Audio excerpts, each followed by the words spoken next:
Scott Bales, you are the chairman of the Vetting Commission, and you came in Moldova from the United States of America to evaluate in the first stage the judges from the Supreme Court of Justice in Moldova. It's a little bit a long way, we can say, even literally. And I want to ask if did you manage to meet someone in Moldova from the judicial class, from the political class? Well, I have. This is actually my fourth trip to Moldova. I came first in July after we were appointed.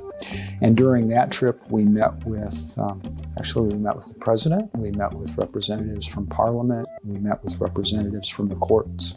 So what are your impressions about Moldova? I'm very impressed with the people in Moldova. I greatly admire what you're trying to do here as part of your efforts at justice reform and as part of your broader efforts to become ultimately members of the EU. So let's continue our dialogue in the studio. Scott Bales, jurist din Statele Unite ale Americii, anterior și președinte al Curții Supreme de Justiție din statul american Arizona, iar în vara acestui an ați fost ales de fapt președinte al Comisiei Vetting, o comisie care va verifica integritatea etică, averile și profesionalismul actualilor membri ai Curții Supreme de Justiție, dar și ai candidaților la funcțiile de membri ai Curții Supreme de Justiție. Acest vetting sau această evaluare a membrilor CSJ este de fapt a doua parte a unei reforme ample a justiției anunțată în Republica Moldova de către actualul partid de guvernare. Și dumneavoastră, domnule Bales, sunteți unul dintre membrii internaționali ai acestei comisii și aș vrea să vă întreb cum și cine v-a propus să faceți parte din Comisia de Vetting în Republica Moldova.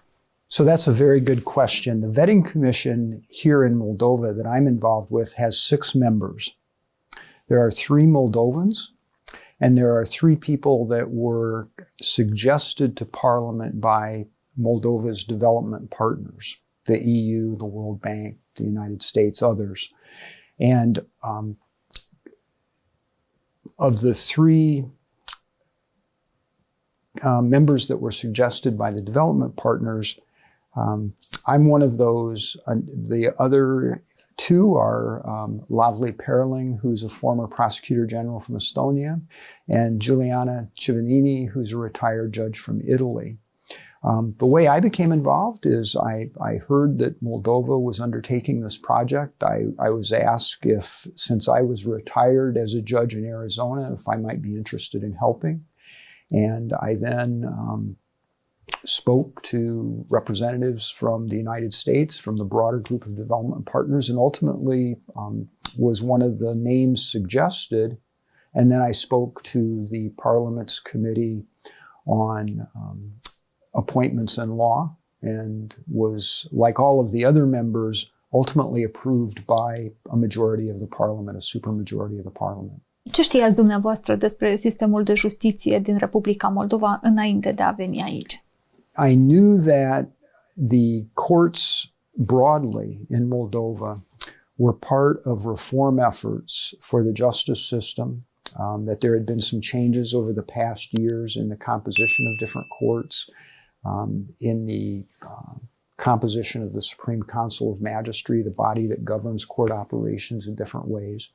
And I knew that Moldova had earlier this year approved the law that the commission I'm on is now implementing, which would provide for vetting not only of the judges now sitting on the Supreme Court of Justice, but also candidates for that office.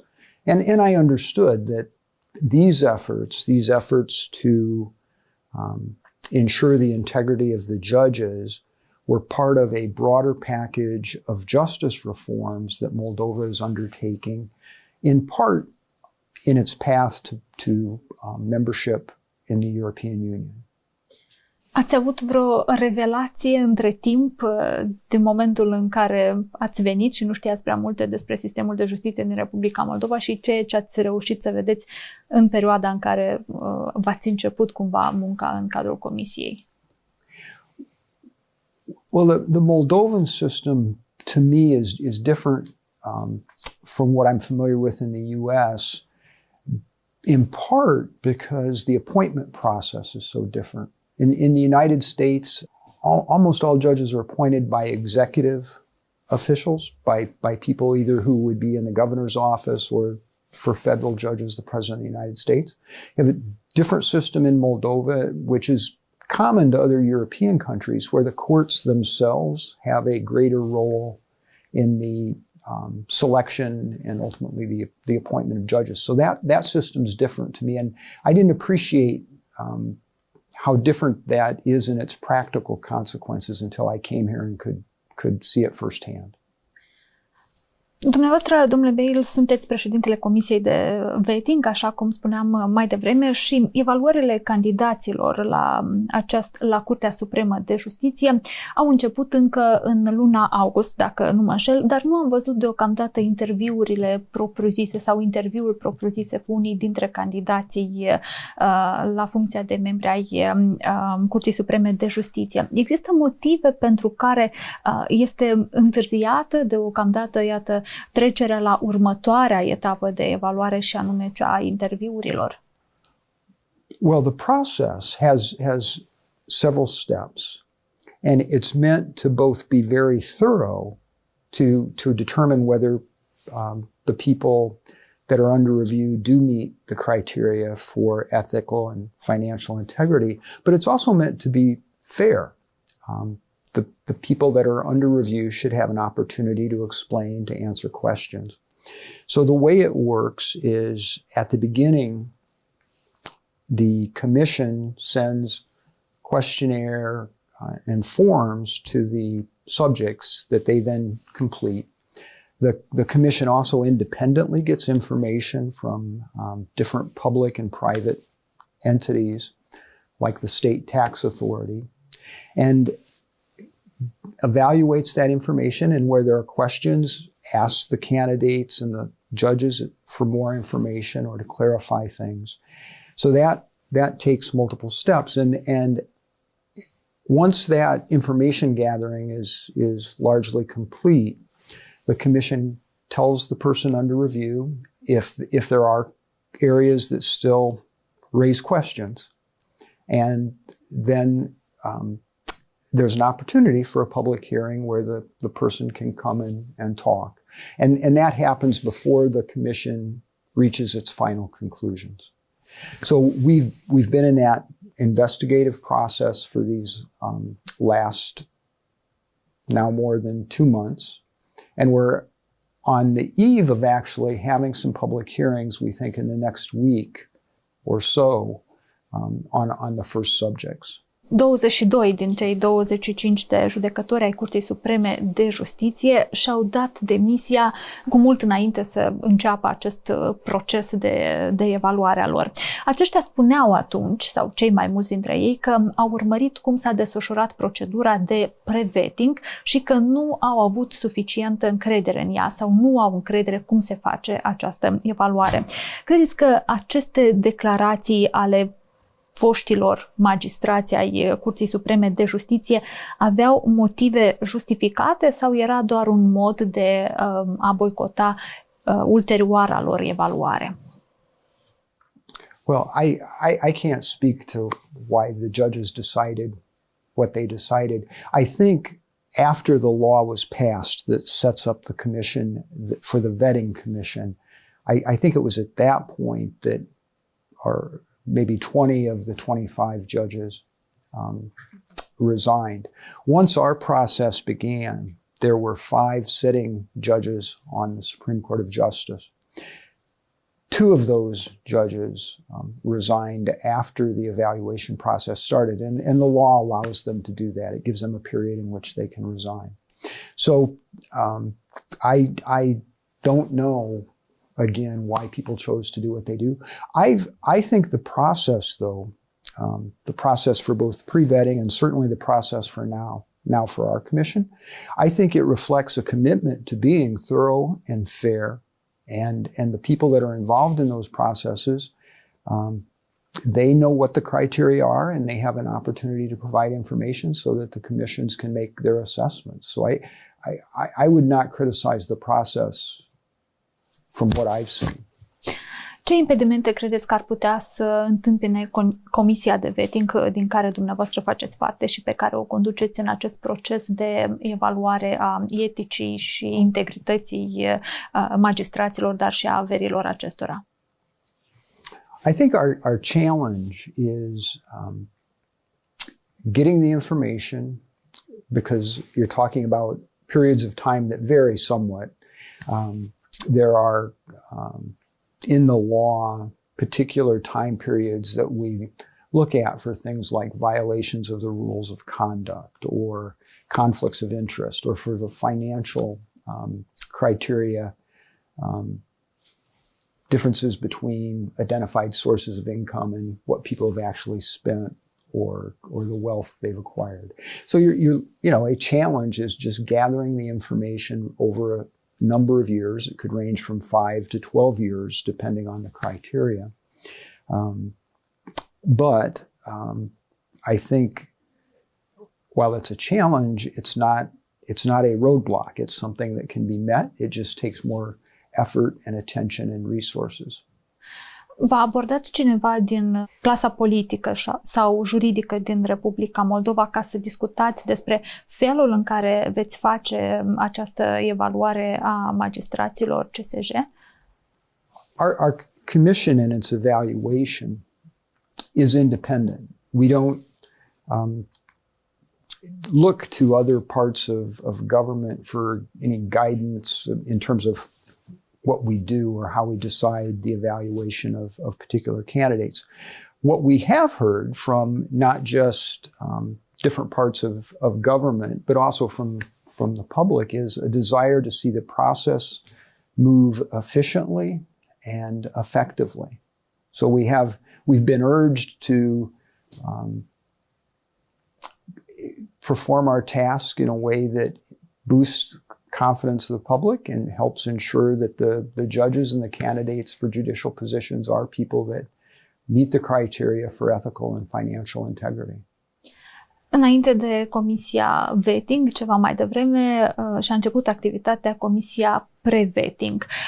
Ce lecții credeți că ar trebui sau ați putea să preluați din activitatea comisiei anterioare de evaluare pentru ceea ce urmează și pentru ceea ce faceți deja dumneavoastră la Comisia de Vetting de evaluare a magistraților CSJ într-o primă instanță, iar apoi înțelegem că vor urma și judecătorii din instanțele de apel?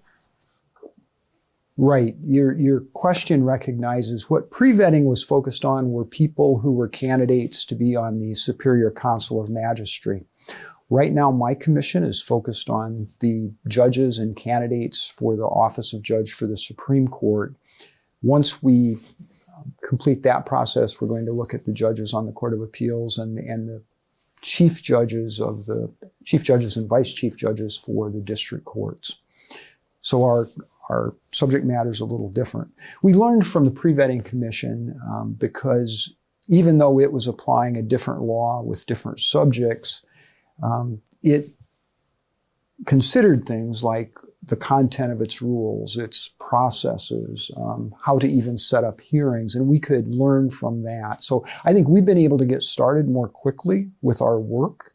So that's been a benefit to us, a lesson learned. They were starting more from the very beginning. They didn't have, a precedent in Moldova that they could learn from. Okay. Un caz de rezonanță legat de activitatea Comisiei Pre-Vetting a fost cel al avocatului Iulian Muntean. Acesta a devenit membru al Consiliului Superior al Magistraturii, dar ulterior s-a aflat că el era bănuit într-un dosar de luare de mită, și-a dat ulterior demisia și Comisia Pre-Vetting a spus că nu a fost informată despre faptul că ar exista un dosar penal pe numele acestuia. Întrebarea mea în acest context ar fi ce va face Comisia Vetting și cum se va asigura că nu vor exista omisiuni, de exemplu, sau informații incomplete din partea organelor de drept despre candidații sau pretendenții la funcția de magistrat al Curții Supreme de Justiție? Cum veți evita astfel de situații dacă, bineînțeles, ați luat în calcul o astfel de posibilitate? Well, I think it's important that we seek the information from the different agencies and that we try as best we can to make sure that we have the most current information before we make any final decisions. We try to get as a complete picture as we can through the questions we ask the candidates and the information we seek from public agencies and others, and we want to make sure that we have updated information, again, as best we can before we make any final recommendations or decisions. And one thing I guess I should add, because this might not yet be clear, the Pre-Vetting Commission itself was the decision-making body. It decided on whether someone would qualify as a candidate or not. Our Vetting Commission is different because we complete a report that goes to the Superior Council of Magistracy, and the SCM is the body that makes a decision based on our report, but it does so after it reviews the report and other information and another opportunity by the subject to provide information to the SCM. So our report and our process is not the final decision. Dacă ați fi judecător în Republica Moldova, v-ar deranja ceva în modul și felul în care se desfășoară această evaluare pentru magistrații de la Curtea Supremă de Justiție? I think if I were a judge, I'd welcome the vetting process because it's a way to secure public confidence in the courts. It's a way to show people that you're not a judge that there should be concerns about you're being possibly influenced improperly by others, that you are independent, that you do have the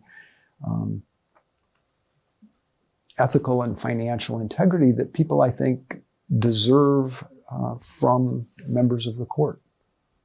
So no, I think I think as a judge, you should embrace means of reassuring the public that the system does have integrity and is fair. Domnule Bales, actuala guvernare din Republica Moldova și-a asumat o reformă profundă a sistemului de justiție, spunând în primul rând că își dorește să curețe acest sistem de persoanele viciate și corupte și să le tragă la răspundere. Aceste evaluări ale judecătorilor și procurorilor care au fost propuse de actuala guvernare ar trebui să reformeze profund sistemul de justiție din Republica Moldova. Totuși, lucrurile merg mai anevoios, poate, decât s-ar fi așteptat cetățenii, dar chiar și clasa politică, probabil, la începutul anunțului acestei reforme majore.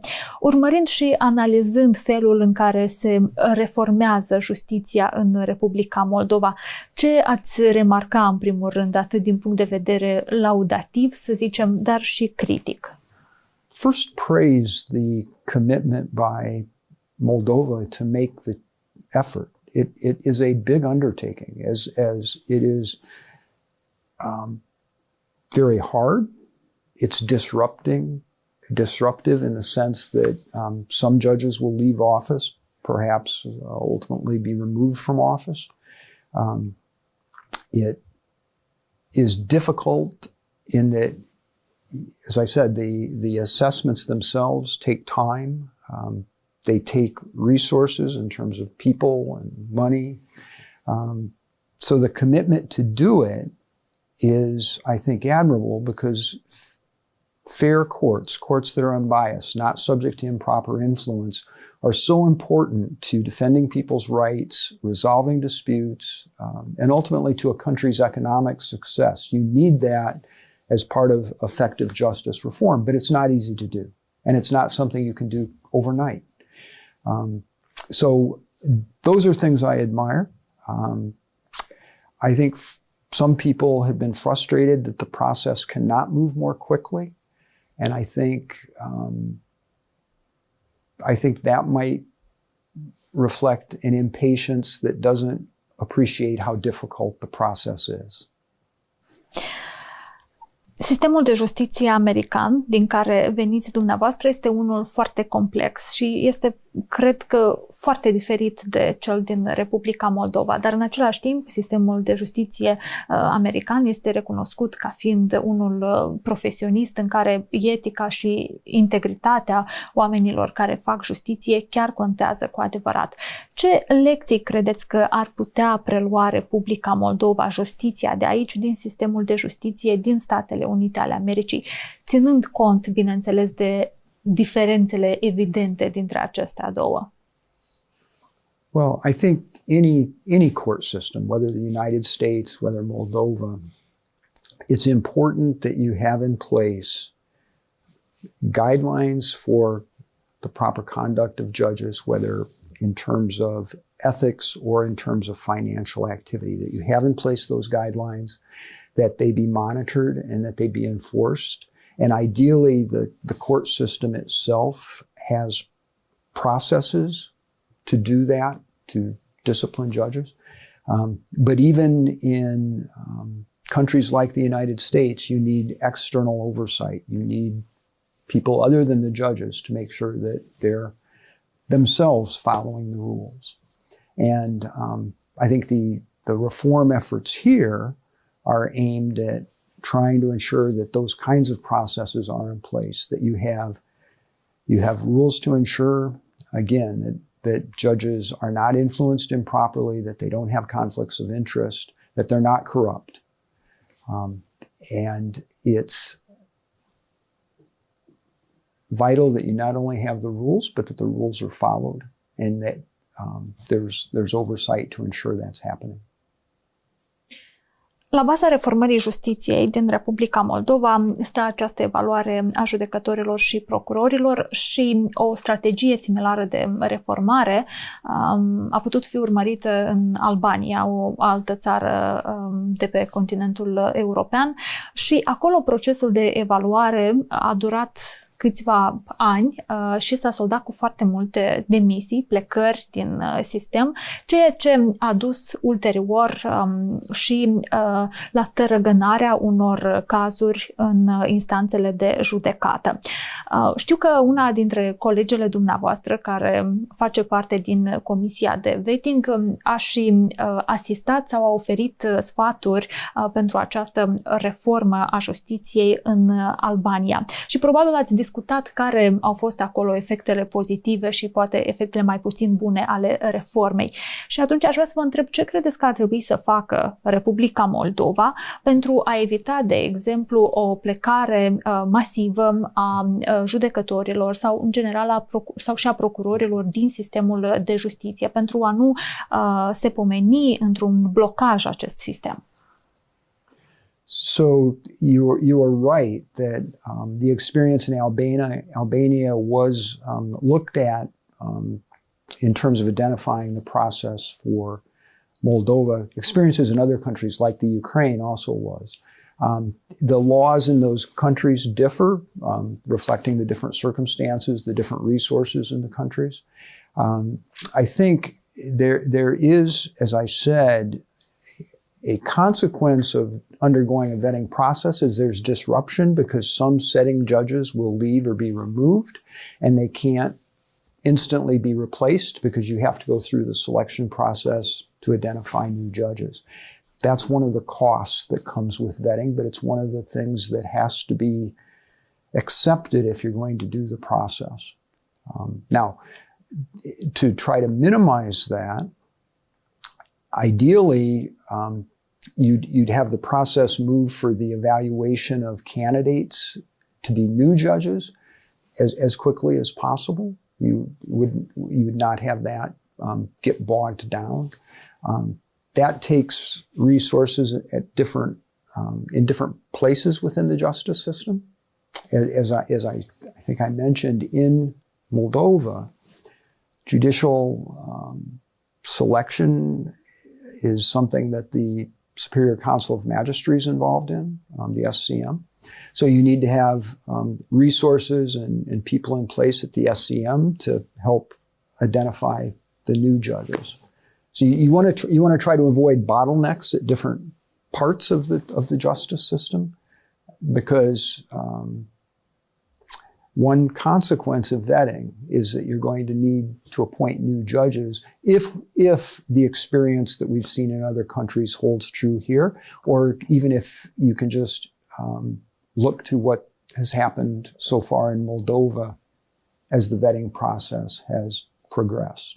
I mean, we know some judges are going to resign. Some judges at the end of the day may be removed. And to avoid the problem that you identified, Moldova needs to have in place the system to identify and appoint new judges. Probabil întrebarea firească după acest răspuns al dumneavoastră, care se aude de fapt destul de des printre cetățenii care urmăresc acest proces de evaluare, este de unde vor găsi politicienii, să zicem, din Republica Moldova, sau unde se vor găsi în Republica Moldova suficienți alți judecători sau procurori care să suplimenteze locurile celor care au plecat sau au demisionat. Well, I think the answer is from among the other judges and other people who are eligible for those positions, who are committed to working in a public setting, who meet the criteria for ethical and financial integrity. Aș vrea să discutăm cu dumneavoastră despre cât de mult se poate sau nu se poate implica clasa politică în sistemul de justiție din Republica Moldova, mai exact în reforma justiției, ca să fim corecți.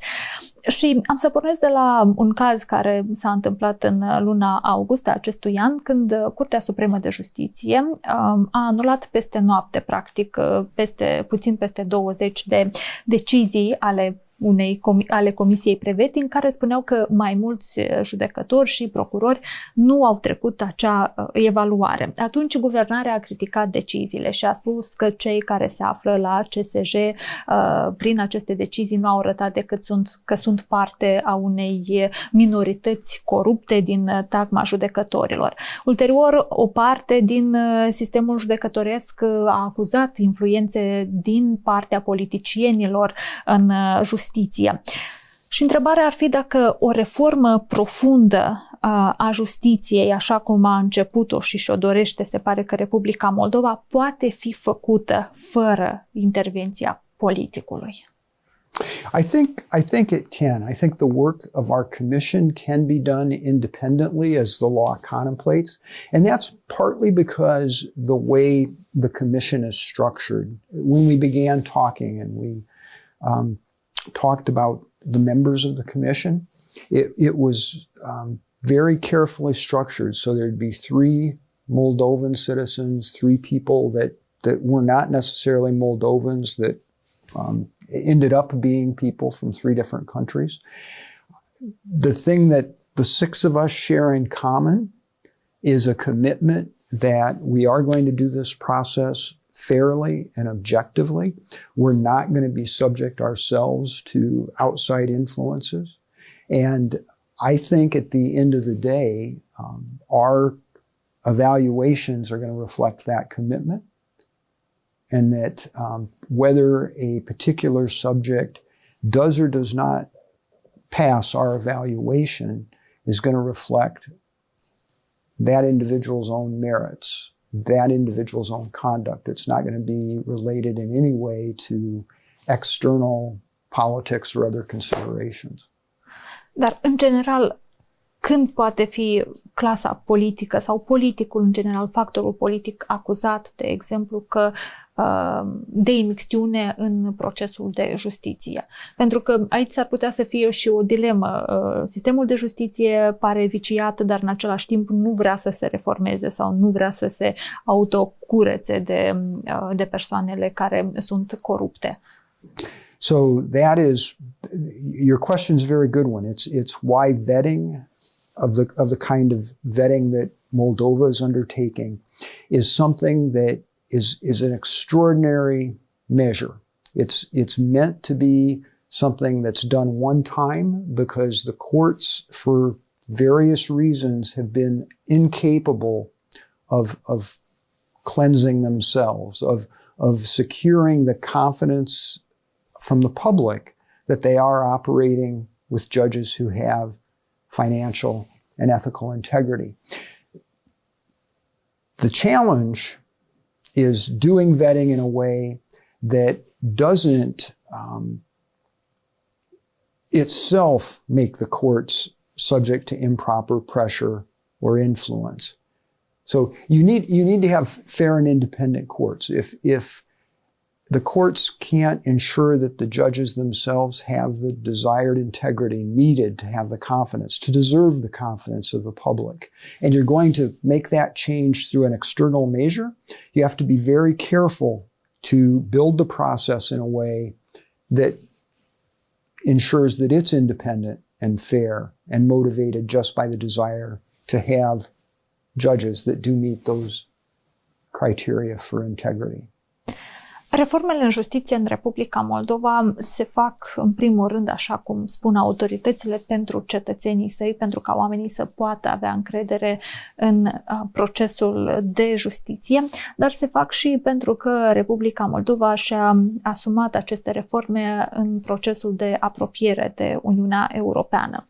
Și un recent raport al Comisiei Europene arată sau spune Republicii Moldova că dacă va reuși să facă progrese serioase sau semnificative, mai exact, în justiție, va putea să-și deschidă, să zicem, negocierile de aderare cu Uniunea Europeană, de exemplu, într-un scenariu bun, în luna martie a anului viitor.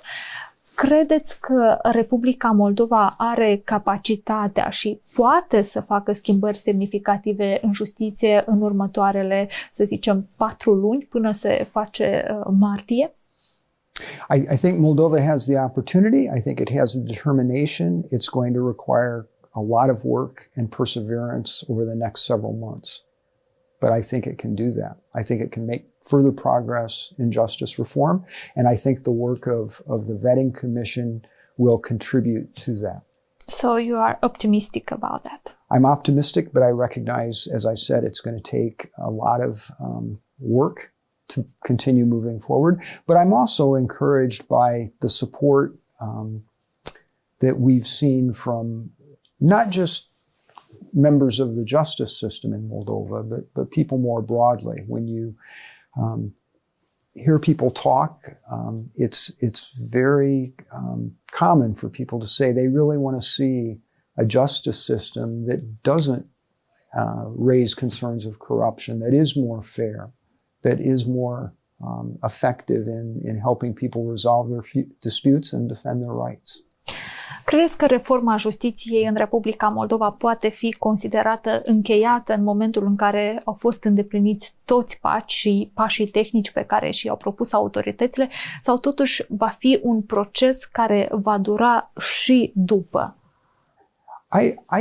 I don't know that I can answer your question from the perspective of Moldova. I think that would require a broader view than the work I'm doing on the commission. As a former judge in the state of Arizona in the United States, I think efforts to improve the judiciary, to ensure that it works well, that it works with integrity, you have to accept that's an ongoing process. But that means that we continue to advance towards our goals. It means you can't stop and say that you've finally arrived. Domnule Scott Bales, dialogul nostru a ajuns la final și vă mulțumesc pentru această discuție. Mulțumesc! Acesta este podcastul Video pe Agenda, cu o ediție nouă în fiecare miercuri, de obicei după amiaza. Îl puteți găsi pe paginile Europei Libere, precum și pe canalul nostru de pe YouTube. Pentru că aici încercăm să găsim răspunsuri la întrebările care contează pentru dumneavoastră.